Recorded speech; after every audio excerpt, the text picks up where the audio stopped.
From the classroom to the emergency room, OR and beyond, you're joining Trauma ICU Rounds with your host, Dr. Dennis Kim. I want to thank everyone for having me join you for Grand Rounds. Special thanks to Dr.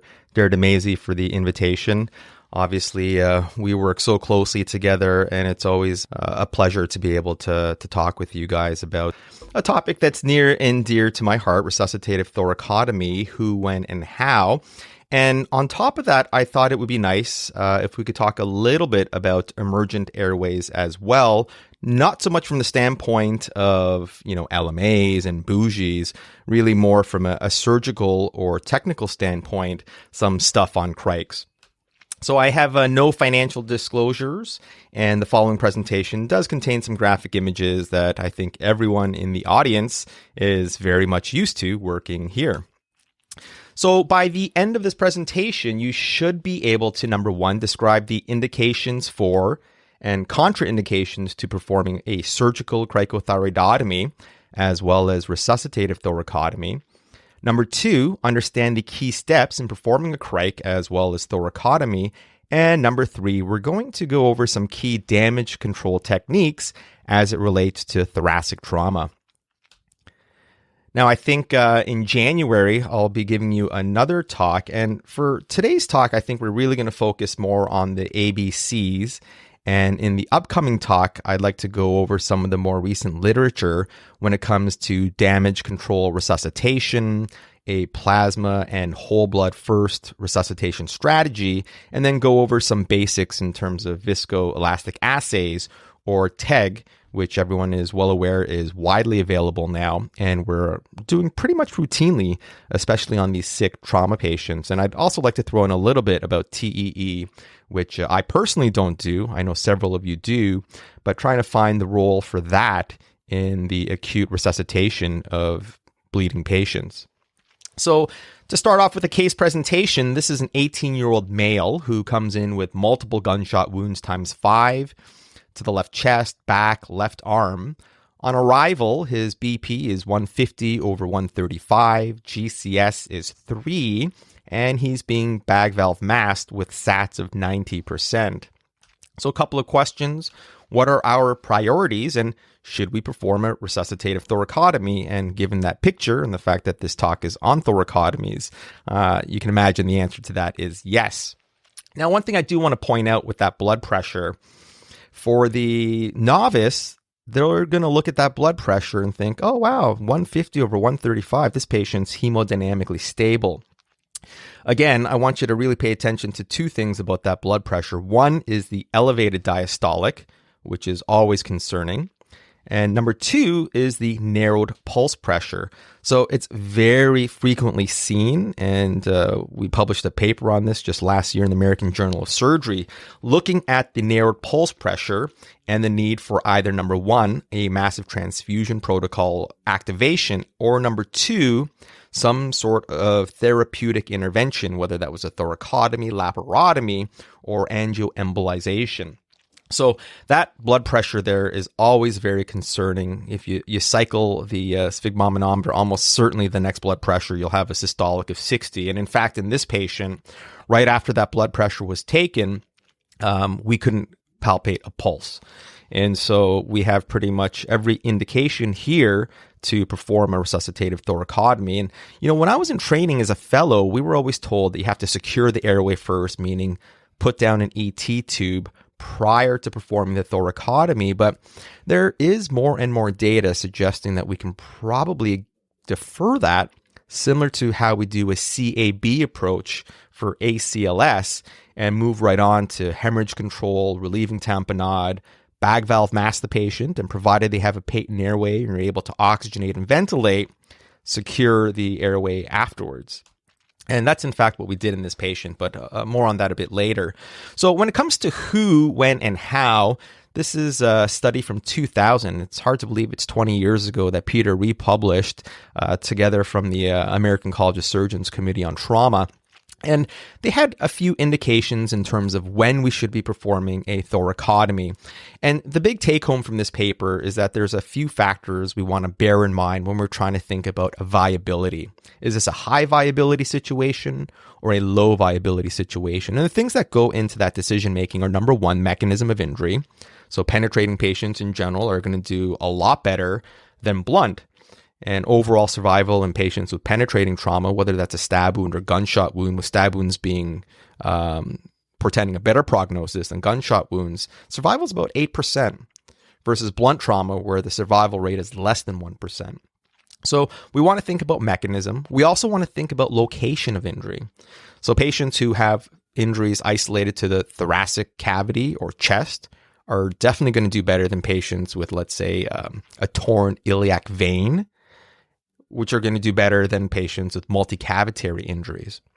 The other thing to bear in mind is signs of life. And by signs of life, that's not vital signs. Signs of life, we're really talking about a few things: pupillary reactivity, electrical activity on the monitor, agonal respirations. And so when patients have a penetrating mechanism with an isolated chest injury and signs of life, well, those patients are going to do the best. And so when you think about a patient who comes in with a stab wound to the precordium or chest with cardiac tamponade, survival in that patient population is about 30%. And those are always really great cases to do. We've done many of those together over the years.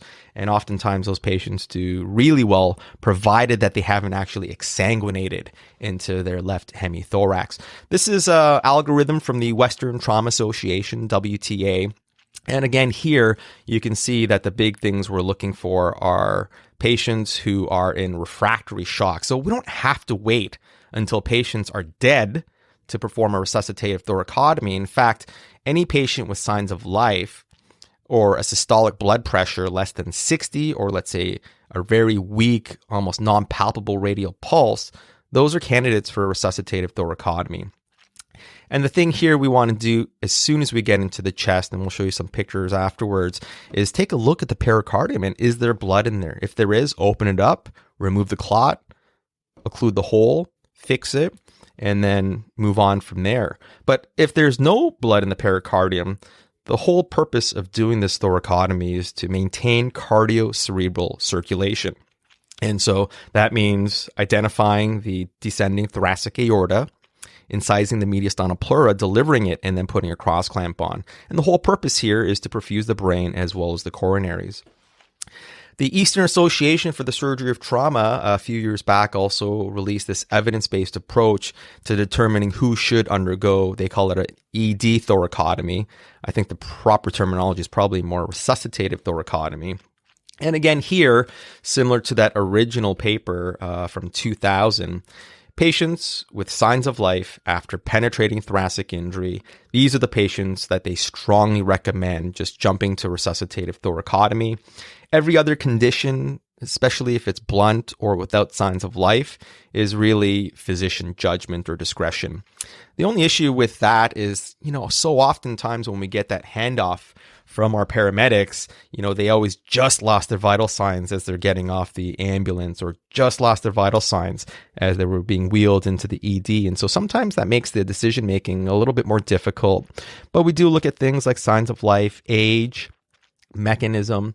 And the other thing that's been very helpful is just to actually throw the ultrasound probe on and see if there's any cardiac activity.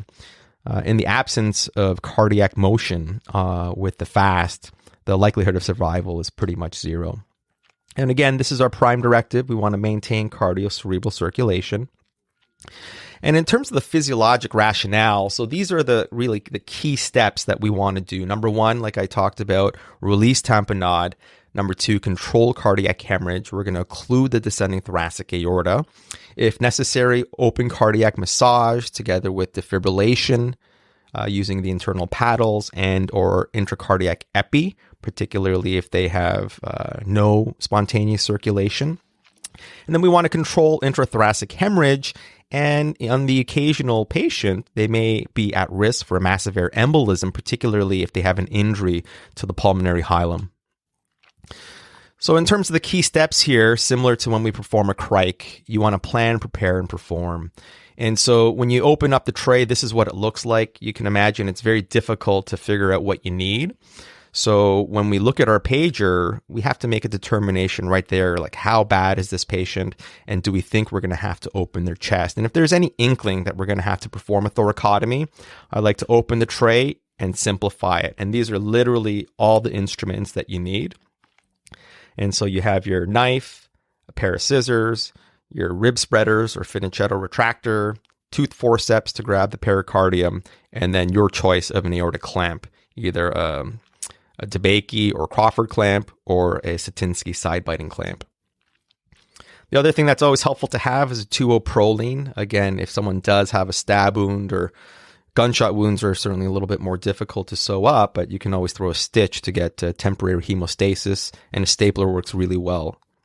Occasionally, we do have to do a clamshell thoracotomy, and so that's when we extend the thoracotomy over to the right side. So it's essentially a bilateral anterolateral resuscitative thoracotomy. So if we think that they've got right-sided injuries, particularly life-threatening bleeding, then we're going to want to extend. So key steps, we've already talked about these, so let's go through these one by one. Again, in terms of access and incision, we want to make a curvilinear incision from below the nipple, starting at the sternum towards the axilla. Some people will actually start the incision to the right of the sternum, so that if you do need to come across the sternum, your incision's already made to do that.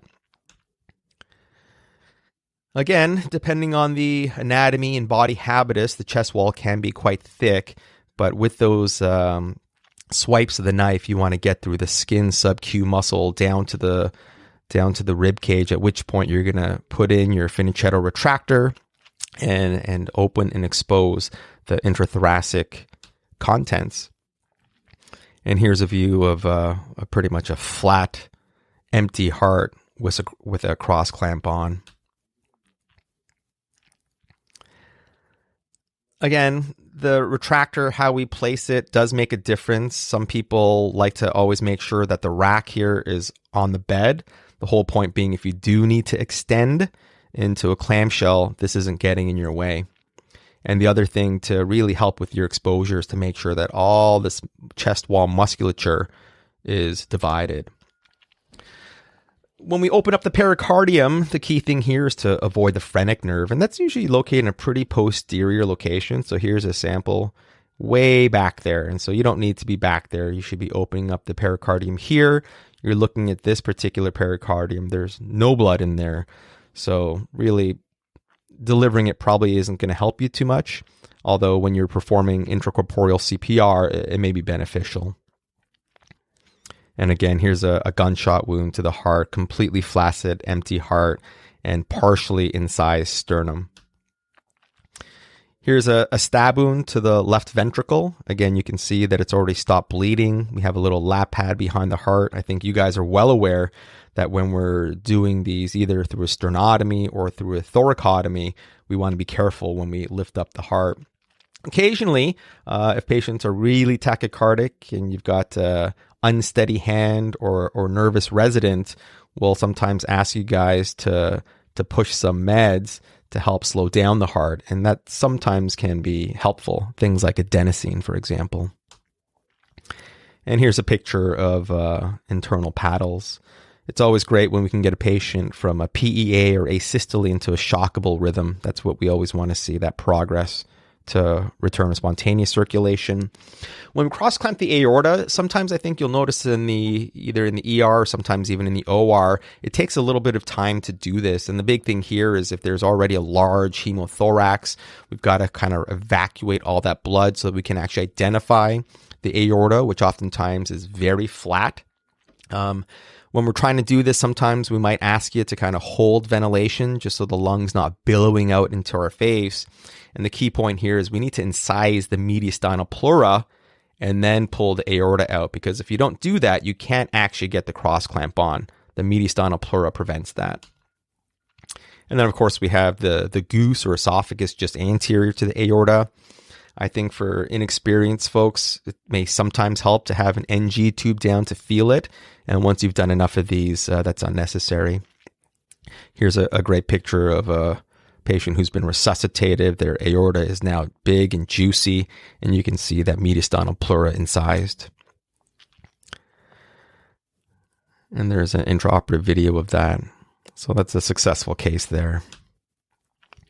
And again, like I said, there's, in some patients, particularly if they have a major vascular injury, there's going to be just a lake or a pool of blood. And so getting that evacuated certainly helps with visualization. But so much of this is feel. This is an unfortunate patient who actually had a ruptured or blunt thoracic aortic injury. And you can see this part of the aorta should be sitting here. And so about as bad as it gets. Here's an example of what a mediastinal hematoma looks like. This is a different patient with a thoracic injury, and you can see that the mediastinal pleura here is just bulging with hematoma and clot from that injured aorta. And again, this is what we want to see, return of spontaneous circulation, and then of course we need to wean that clamp off. Hopefully, we're communicating with you guys above the blood-brain barrier, not just to figure out where we are in terms of our base deficit, as well as hemacues, but sort of explain when we're going to be taking the clamp off so that you guys can be prepared for the washout and reperfusion injury. In terms of when to clamshell, not going to spend too much time on that. We've already talked about why we're going to do that. Oftentimes you'll see in the ER, we'll have the ER folks put in a right-sided chest tube while we're doing a thoracotomy just to see if there's anything in there. You don't even need to do a chest tube. These days, you just do what's called a finger tube thoracostomy.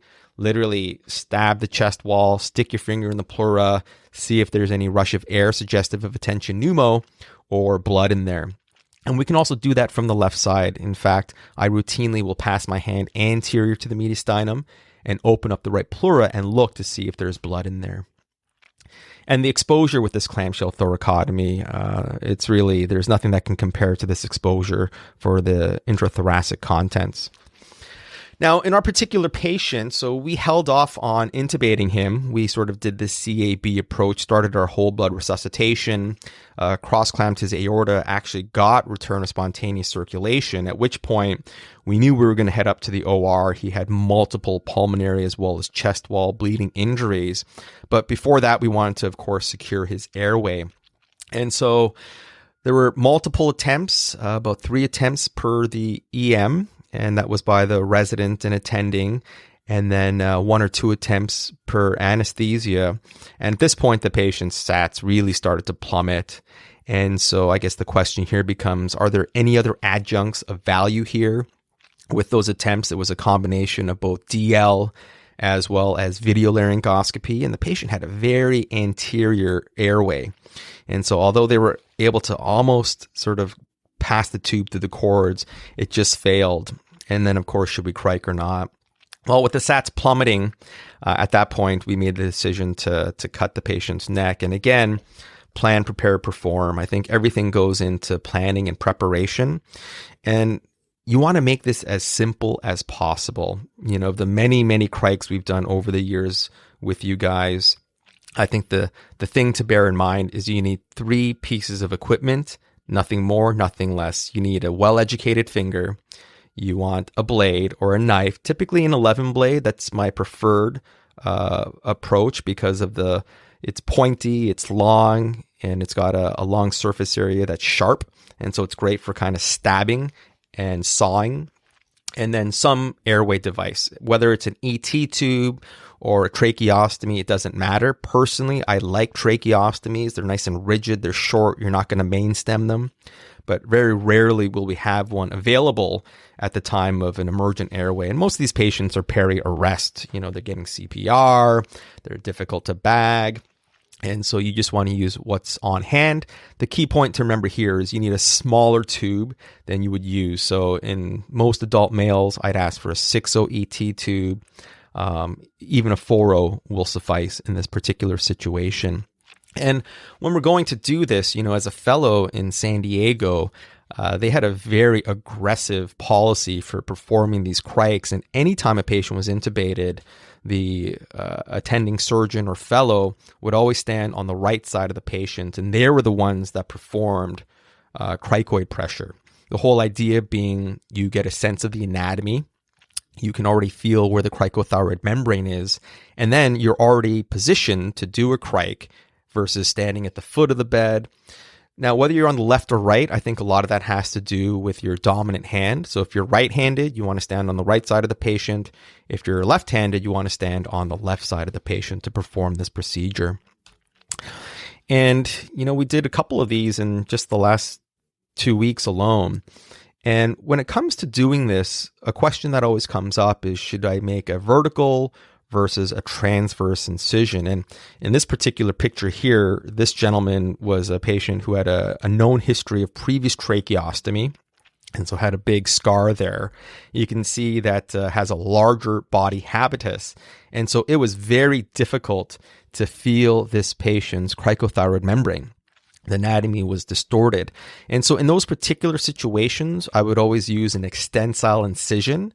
And this is not the time to be minimally invasive or make little keyhole incisions. I'd make a large slash right over the anterior neck, over the airway, vertically. And once you've gone through the skin and sub-Q, the anatomy then becomes very easy to identify because all you're left with is the airway. And so at that point, you can feel the tracheal cartilage, you can feel the cricoid cartilage, and then in between those two is going to be the cricothyroid membrane, which you are going to incise transversely. Now, a couple of key points. You want to make sure that the tube is well secured. And so that's always the case, of course, whether you're intubating from above or below. And so typically we'll take an O-silk, take a huge bite and then secure it, and then have someone physically hold that tube as you get up to the OR to obtain hemostasis. And then the decision to formalize to a trach really needs to be individualized. And so, again, I think in the past, it was sort of this unstated law or rule that if a patient has a cric, it needs to be formalized to a trach. There's a couple of studies out there from USC as well as Parkland that have shown that, in fact, you don't need to convert these. And the risk for things like subglottic stenosis, even with short to long-term follow-up, really is no different between the two groups. Here's another cric that was performed. So again, in this patient, you can see this was a transverse incision. In this particular patient, it was easy to palpate the cricothyroid membrane. So as opposed to making two incisions, one vertical and then another transverse, you just make one incision directly through the skin, through the cricothyroid membrane, and then put your tube in. And you can see we've replaced the ET tube with an armored tube. Love these because you're able to bend them, move them out of the way so you can obtain hemostasis. One thing you need to always bear in mind, I think, especially in the trauma bay, everyone's really amped up. The catecholamines are surging and flowing. But I have done this before. You got to be careful not to just right main stem them. The issue there is they drop their left lung. They start to become hypoxemic. Their sats start dropping. We start freaking out that maybe the tube's been dislodged. So again, you don't need to go too deep with these because, again, the distance to the carina is much shorter than when you're intubating from above or orally, transorally. And you want to listen for good breath sounds. Make sure you have end-tidal CO2 to confirm that you're in the airway. Just really quickly, we're going to go over a couple of hemorrhage and damage control techniques. This is stuff that you see us doing all the time. I already mentioned the use of staplers for patients with simple lacerations of the myocardium. Great temporary way of getting hemostasis. Foley catheters, we do this occasionally. To be honest with you, I've kind of moved away from doing this. I think, it can cause more harm than good. You also lose a lot of cardiac volume, I think, when you do this technique, especially if you've got a big blown up balloon. And so, I'd rather just keep my thumb or finger on the injury until we can get some sutures into it. Satinsky or side biting clamps also work quite well, especially on the thin-sided RV. And here's a picture of a complex gunshot wound that required multiple sutures and pledgets to fix. Here's a much simpler one. And another. Here's a gunshot wound that just skived through the apex of the heart that we ended up oversewing as well. In terms of thoracic or pulmonary damage control techniques, staplers and tracheotomies are really the way to go. This is not the time to be doing any sort of formal resection. If patients have a potential hilar injury, that's when we want to get a Satinsky around it, first starting with manual occlusion between our fingers using our hand. And occasionally we can get a TA stapler in there. We don't have to fire it, but you can just kind of crunch it down so that it prevents bleeding from the hilum and may also decrease the risk for a massive air embolism. Here's an example of a right pneumonectomy. Here you can see the diaphragm bulging, chest tube, and the entire lung's been removed. As you can imagine, these patients are going to have major issues with RV afterload, and many of them will just go into acute right heart failure. So some of the things that have been proposed to prevent that, or at least help offset that, is ECMO, either VV or VA, and then use of intraoperative nitric oxide to decrease the pulmonary vascular resistance. Occasionally, we'll do this lung twist maneuver. Unfortunately, in the patient that we're talking about, he actually had his lung infarcted due to twisting of the lung, which was not done on intention. Here's a paper from Dr. Van Natta and our Chief Putnam from a few years back, looking at hilar control and penetrating chest trauma, a two-handed technique. And then in terms of vascular damage control, here's a picture of a transected aorta. You can see that there was a Reboa in and we've shunted it, attempted to repair it. The patient succumbed. And here's an example of a left subclavian artery that we can see through the actual resuscitative thoracotomy incision. And damage control, I think we do this quite a bit. So when patients are hypothermic, acidotic, coagulopathic, we want to get in, stop the bleeding, put on temporary dressings, and get up to the ICU to get warmed. And then the only other thing I'll say is that, this procedure is certainly not without risk. And so we were part of this prospective multi-center study looking at occupational exposure and found that about 1 in 10 healthcare providers who are involved in the thoracotomies actually get some form of exposure defined as a needle stick, cut with a sharp object, contact with mucous membranes or non-intact skin with blood, saliva, tissue, or other bodily fluids. So earlier when I mentioned, high versus low viability, I think this is something to bear in mind. We want to protect ourselves as well. And there's a picture of our crew. And for those of you who don't know, I do have a podcast called Trauma ICU Rounds. You can follow me on Twitter at Trauma ICU Rounds, and I'd certainly appreciate it if you take a listen, and if you like it, leave some positive feedback on iTunes or Spotify. So with that, I think I will leave it there, and I am more than happy to answer any questions that you might have.